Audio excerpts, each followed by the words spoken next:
One would think that after my previous issue in my blue microphone, I would ditch the company and look elsewhere. Well, instead I gave them another shot. Here's my 2-week later review of the blue Nessie. I won't make any jokes this time, I promise. My previous microphone, the Blue Snowball, died in horrific flames. Whilst it was up in flames, I decided, hey, let's check out Amazon for a new microphone, and there it laid, the Blue Snowball with one hell of a lightning deal. I snatched it for £45. Now that you know the backstory, let's look at what the company claims. Adaptive USB microphone for fearless recording. Now, let me ask myself, was I scared? No, this is probably the most user-friendly microphone I have ever used. It does a lot of the work for you. Blue understood that not everyone knows how to edit audio. Some just want to hit the record button and be done with it, and this microphone does just that. The Nessie has 3 modes: vocal, music, and raw. Vocal is for a person that may be singing, podcasting, or even doing shitty YouTube videos. This mode includes a de-esser, so those awful S sounds in some words will be edited out. Although in my experience it works to its best abilities, even though it can let some slip.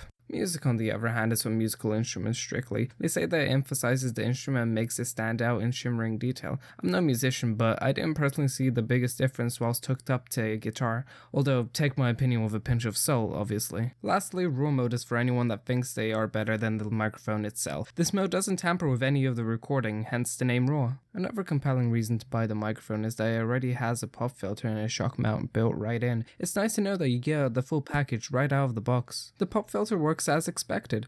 More microphones should come standard with a pop filter because of how crucial they are to the sound quality. The shock mount is decent. It wouldn't be a dedicated shock mount, although it will eliminate some heavy knocks, especially keyboard noises. Now let's talk about the design itself. It is undeniably a piece of machined art. Seriously, Blue outdid themselves. I swear, if you have this on your desk, the amount of compliments you get will be ridiculous. It all starts with the head. A cardioid microphone sits high and tall. At first glance, some may expect it to be omnidirectional simply because of the familiar shape of the Blue Snowball. The head is connected to a serpentine head. Fancy name aside, it's a piece of metal that extends. One aspect to mention is that it isn't able to go side to side, only extended up or down. Down the neck will be the base of the microphone with all the I/O. Round the back you will find the mode control and the micro USB in.